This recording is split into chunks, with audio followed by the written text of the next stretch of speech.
Right now, the day's biggest news stories from a Vegas perspective. This is the Vegas Take with Sharp and Shapiro.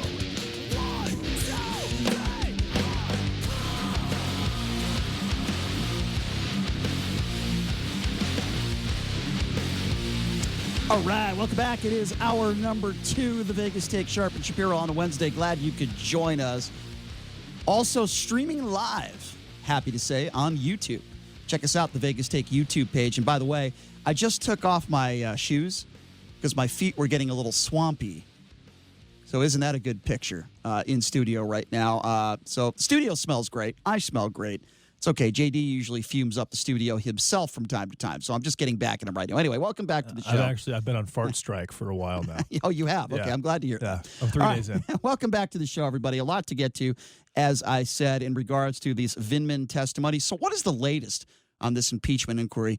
We always love to get updates from the beautiful young lady who's joining us right now, from a contributor to the BBC, Playboy Magazine, and, of course, she writes for her own Shapiro. Amee Vanderpool joining us right now live on the line. Amee, thanks for being here. How are you? Hi, guys. How are you? I'm good. Doing good. Doing good. Well, doing great, Amee. There's so much to get to, Amee, so I want to start with this. You know, we were talking about Laura Ingraham and many of these, not many, but some of these people on the right that are going out after Alexander Vindman. Obviously, as you know, a man who won the Purple Heart. He is a war hero. He served this country. He's got shrapnel in his body, risked his life, put his life on the line. What do you make of some of these, not only these commentators like Laura Ingraham, but some of these politicians that are going after this guy? What do you make of that? It's pathetic, and it's just following basically Trump's lead on attacking him.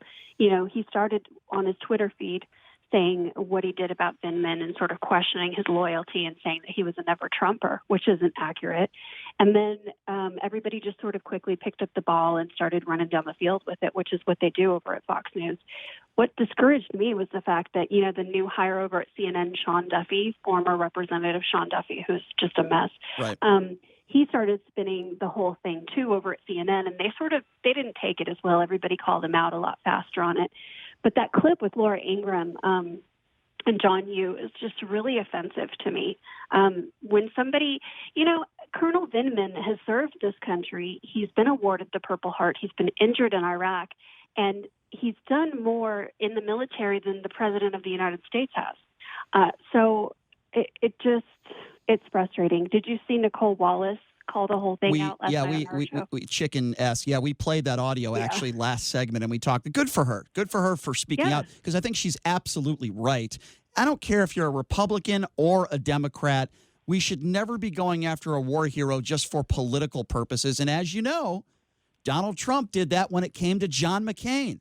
Donald Trump is the one, when he was running for president, who said he didn't respect John McCain because John McCain was captured as a POW. And the only reason why Trump did that, for political purposes, because they didn't get along when it came to policy. This is a page from the Donald Trump playbook, is it not? It is, and Donald Trump doesn't respect anybody in the military, and he doesn't respect the people who serve under him in the military. That's been evident by the way he treats people in the military and the way he treats officers and the way he talks about them and the way he disrespects their service. And the fact that he himself used the excuse of bone spurs to not go into service himself, all the while putting people down who have served their country, it's offensive. And the other thing about Vindman that's really interesting is, you know, he immigrated when he was really young over from Ukraine as a young child, and he's Jewish, and his family sold everything they had in order to come over right after his mother died. Their grandmother came over to help care for them. It's like the American dream. You know, this is what America stands for. If you come over and you work hard and you serve your country, he went to Harvard for his master's degree. He's fluent in Russian as well as English. Exactly. You work hard. Yeah, you work hard and you serve your country and you serve in the military and you're injured fighting for your country, and then you're treated like this. Then the president's going to insult you. It's disgusting. Yeah. Yeah, and last time I checked, Laura Ingraham, if you can speak 4 or 5 or even 2 languages, you're just that much more intelligent than somebody else. That's not easy to do. I think that there's been 2 issues with major media outlets reporting news: the way that Fox News handled this, but also the way that the Washington Post called al-Baghdadi a religious, austere scholar. What are your thoughts on the way that they headlined that story? Um, I don't know. I don't know where I stand on that. I think that I've been so consumed with how Trump has created this sort of dialogue as to how he was murdered. You know, his whole running dialogue about the people were running and he's made up things and it can't be confirmed.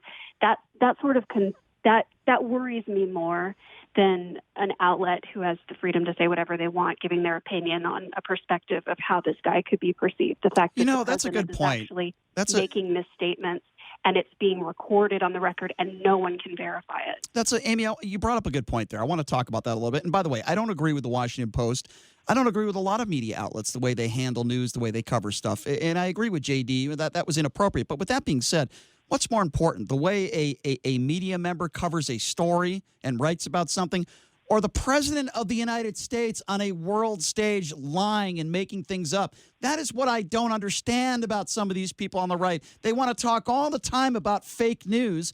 What about a fake president who lies on a regular basis, who brings up Osama bin Laden, which, by the way, should have never been mentioned? This was a good story. He brings up bin Laden. He talks about Obama, and then he talks about his book back in 2000. And then he says in the book, and he says, go back and read it, you'll see it, where he says bin Laden should have been killed back in 2000. He lied. That's not in his book. To me, that is a lot more egregious when the president of the United States is lying than if the Washington Post puts out a headline that might be inappropriate. Well, yeah, and I mean, the reality is we don't want to start censoring what people can say. I don't agree with a lot of the big papers either in the way that they are painting things and the way that they're not putting the end cap onto things and making the appropriate conclusion and saying, you know, this isn't okay and this is wrong. But at the same time, you know, we want to still have a free flow of ideas and concepts, and it's up to you to sort of read it and go, oh, no, that doesn't fly with me, or, oh, well, maybe, who knows. But when the president himself is making incorrect false statements and people aren't calling that out, I mean, that should be the number one story. It should be running on and on and on that he, in fact, made another false statement that never happened. And nobody's making that conclusion. They're just making the statement that, you know, Trump made these comments and we can't find anywhere in the record where those things happened. They're not putting the end cap on it and saying it's so he made it up. Mm-hmm. And that's what we need to start doing. We need to start calling that out as it's happening. I agree, and that's what we try to do here on this show every day. If you're just joining us, Amee Vanderpool, contributor to the BBC, Playboy Magazine, writes your own articles there at Shapiro. Okay, Amee, you do a great job in covering this impeachment inquiry, the latest, every single day with what's going on. Can you give an update to our listeners now? What is the latest? What is going on in regards to this impeachment inquiry? Where do we stand right now? Sure. We have a lot of good things going on this week. A lot of juicy, dramatic things are happening. So first of all, you can go to shiro.substack.com and you can check out my impeachment cheat sheet, and that'll give you the breakdown of everything that's happened thus far, get you caught up. This week we had Lieutenant Colonel Vindman testify, and that's who we've just been discussing. That's who the Republicans have been trying to smear, because ultimately he had some really detrimental testimony about Donald Trump and the things he did. You know, he made a point to say that when Trump tried to put pressure on Ukraine and go into this quid pro quo with Ukraine, that he said that it wasn't okay, that he was really concerned about it, and that he reported up that it was happening. The other big thing that Vindman did that the Trump administration doesn't like is that he confirmed that memo that they put out that they're calling a transcript of the call is not accurate. It's not complete. And he specified that there were two things taken out that he fought to have put back in. So they knew they were taking things out of it before they put it out, even though they've denied that as well.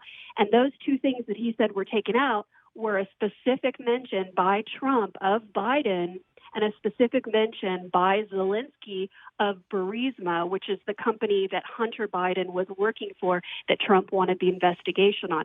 So those are really important things. And Vindman told the committee yesterday that he fought to have those things put back in the transcript, and it was to no avail, and they were taken out. That's a really big deal. His testimony basically confirms what we already knew, but it comes from a very credible, very reputable source. And again, the GOP is trying to say, or trying to imply, that he's some sort of a Ukrainian double agent because he's been helping to assist Ukraine and work with Ukraine on behalf of the U.S., which is his job. So that's kind of unfortunate. Then the next big thing we have is tomorrow there's going to be a vote by the House on the procedures, a resolution on the procedures for how the public hearings on the impeachment are going to be handled. That's really important. I don't see anything major happening there. I think it's going to go through. It's not going to be anything, too crazy. They've agreed to give both sides up to 45 minutes of questioning each time to make sure everybody has equal time. They've put in place procedures for Trump to participate, to receive due process. He's been complaining that he hasn't had access to his due process. That's all in there, and they're going to vote on it tomorrow. A really big thing that's going to happen is Tim Morrison is going to testify tomorrow. Tim Morrison is somebody who has firsthand knowledge of the July 25th phone call. He was in the room with Trump when he was on the phone with Ukraine. And you remember Ambassador Taylor a few weeks, he was the first one to give that bombshell testimony that confirmed that quid pro quo, that Donald Trump did, in fact, pressure Ukraine to launch the investigation in exchange for that military aid. And the way he was able to do that was that Tim Morrison gave him his firsthand accounts of what was happening. So Tim Morrison is going to go in, give his firsthand accounts that those things did in fact happen, and it's going to confirm what Ambassador Taylor has already said, which is that there was a quid pro quo. Wow, a lot of information there. We appreciate that. And by the way, we've also posted your impeachment cheat sheet on our Twitter page at thevegastake.com if you want to check that out. She does a great job in laying that out. Okay, Amee, so since you are an attorney, I want to ask you this. What do you make? Can you just neglect a subpoena? Because all these people in the Trump administration, or many of them, are doing that. What are the laws when it comes to being subpoenaed and not abiding by it? Well, a congressional subpoena, typically people haven't neglected them like we've seen. This is something that's new. And what we've found is, yeah, you can, but only for a short amount of time, because what's going to happen is once the Judiciary Committee goes to the court to have those enforced, the court is pretty much going to enforce them. So you can neglect it, but the time's going to run out on that. And there's going to come a point where everybody who has avoided a subpoena or who's ditched them, they're going to be forced by the court into testifying. And the ramifications of denying a court order are much more stringent than the ramifications of denying a subpoena from Congress. There's actual, fines and jail time and all of that involved. This is a question about the 2020 election. Do you believe that at this point there are too many Democratic candidates, and would you like to see some of them weeded out? I'm okay. I think I'm okay with a few more people kind of falling off. I like where we are now. I think we're getting a lot of good information. We're getting a lot of good debate. We're getting a lot of good. It's kind of forcing everybody to rise, to up their game and to rise to a good level. I think it's going to naturally start falling off soon because people are going to run out of support. They're going to run out of money, and you're going to see people sort of breaking ahead really quickly. After the first primaries start, that's really going to happen. So the first three primaries are going to go down, and people are going to drop off like flies. So that's really going to happen quickly. So don't worry, that's coming. Okay, well, one person that's actually gotten quite a bit of publicity lately, and most of it's been positive, is Andrew Yang. I remember I asked you about him, but what are your thoughts on Andrew Yang? Do you think he has any shot whatsoever of becoming the Democratic nominee? No, I don't. I think some of the things he's saying are interesting. I think he's got some good concepts that come from a, thinking outside of the box type of like outsider viewpoint. But there are a lot of things about Andrew Yang that kind of bother me on a personal level, like the way that his crew sort of handles things on social media. It seems to be really reminiscent of Bernie Bros and the way they went about things in 2016. A lot of attacks, a lot of misogyny, and I'm not really a big fan of that. So I'm not a huge fan of his, but I don't dislike him terribly. I don't think he has a shot at it, though. JD just likes Andrew Yang because Yang wants to legalize online poker in 50 states. Okay, Amee, I want to ask you a loaded question here. I think this is a very important question. Now, it is not my personal belief that if somebody votes for Donald Trump, I think they're necessarily a bad person. I think everybody has their reasons. Amee, as many of our discussions last time. Yeah, but but with me, I am not a Trump supporter. I think he is an absolute scumbag. I've been on the air. I say that every day. I think he's a horrible human being. And I'm being a little. If you say that, then you can't vote for him. Well, I'm being a little. Be a Trump supporter. I'm being a little facetious when I say, well, if it's between him and somebody else I don't like, I might vote for Trump because he's so great for the show. But in all seriousness, do you believe that no matter what your reasons are, if somebody votes for Trump, does that make them a bad person? Does that make them a bad person? Yeah, in general. Not necessarily. Not necessarily. They're incredibly misguided. I think that at this point, though, after we've seen everything we've seen in terms of the racism and the sexism and the actual abuse toward women that can be proven against Donald Trump, that if you still continue to support someone like that, I mean, your reasons would have to be, you would have to give me some pretty strong reasons, and they'd have to be pretty justifiable. And I don't know what those could really be that would outweigh everything else. Well, JD, so, no, let's let JD dismiss people completely, but it's like, look, if you're willing to overlook those things, then what are we doing? If you're willing to overlook the fact that children are now looking at a president that behaves like that lies every day, that swears, that doesn't respect people, that cheats, what are we teaching people? What are we teaching our kids? And what are we standing for? It's sort of a bigger picture issue. You know, we've got to right this ship. This isn't good. JD, why don't you respond to that? Because I think JD is one of those people that will vote for Donald Trump. I will vote for Donald Trump. Why? Tell Amee why. I'm not really concerned with his demeanor. I am a fan of his policy. He affects my pocketbook in a positive way. And to be honestly, Amee. Wait, you have a pocketbook? Honestly, Amee, if Donald Trump weren't president of the United States, how much would CNN's ratings drop? Honestly. 60%? I'm not sure, because it would depend on who filled his shoes, because somebody would. You know, they'd always have some nightmare to come, like, clean up the scraps. But here's the question for you. With regard to this last tax implementation that the GOP did, you didn't pay more this year in taxes? I did not. You're one of the very few, because a lot of people did, even people who support him. So, I mean, and I think that this year could hit us even harder. So let's talk after our taxes are done. Oh, we could definitely have that conversation. Now, do you think that it's likely that a person who supports Donald Trump is much more likely to abuse women and to lie and to be racist than someone who wouldn't vote for Donald Trump? Statistically, probably, yeah. I mean, I'm not going to necessarily disagree with Amee when it comes to that, but my take on this, I've been very consistent with. I think everybody has different reasons for why they vote. Some people vote because they like Donald Trump's hair, sadly. Some people vote because they think his daughter is very attractive and intelligent. And this is why I think we should have to have a civics test before you can actually. No, I agree. Voter ID card. Amee, I agree 150%. In fact, I've said for years, I think you should have to take an IQ test to vote, because I think there are so many dumb people out there that have no idea what the issues are and who they are voting for.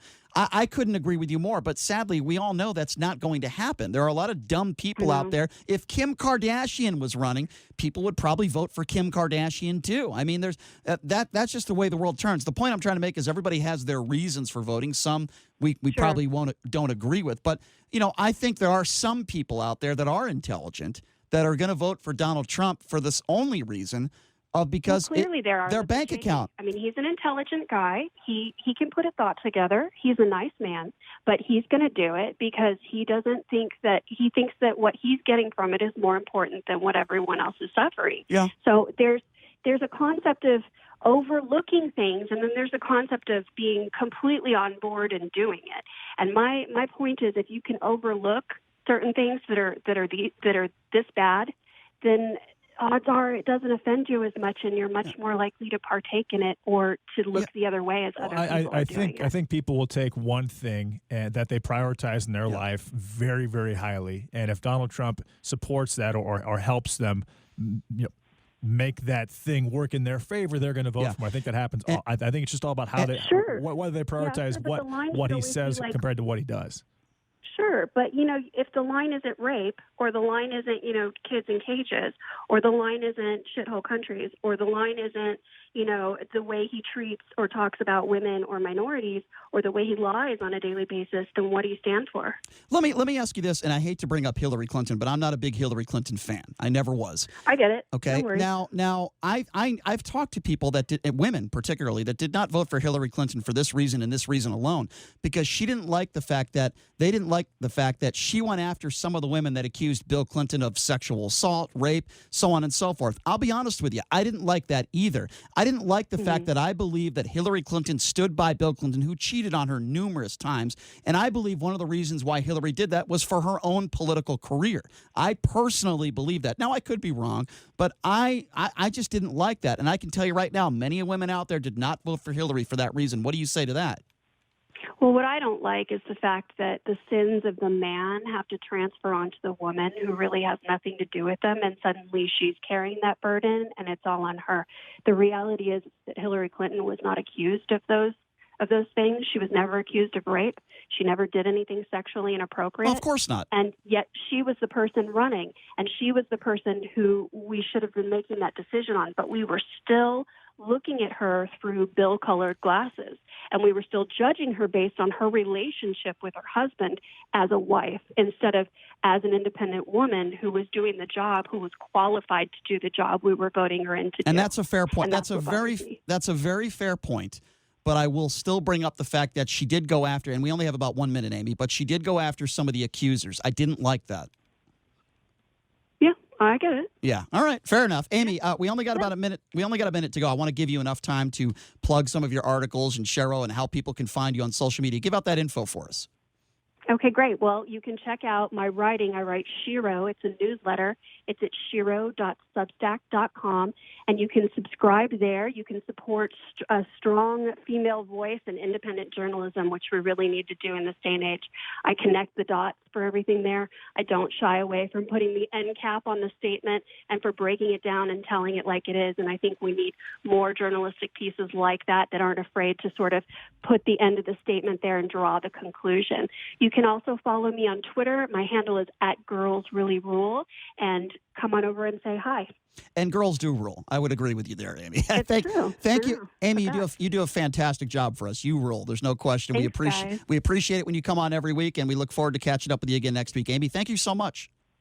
Thank you. All right, there Thanks you go. a lot, Amy. Amee Vanderpool, contributor to the BBC, Playboy magazine, and you just heard where she writes her articles too. She really does a great job. And descendant of Audrey Hepburn. That is true. That is true. That is very true. Okay, when we come back, Joe Biden denied communion at a Catholic church. We'll explain that coming up next.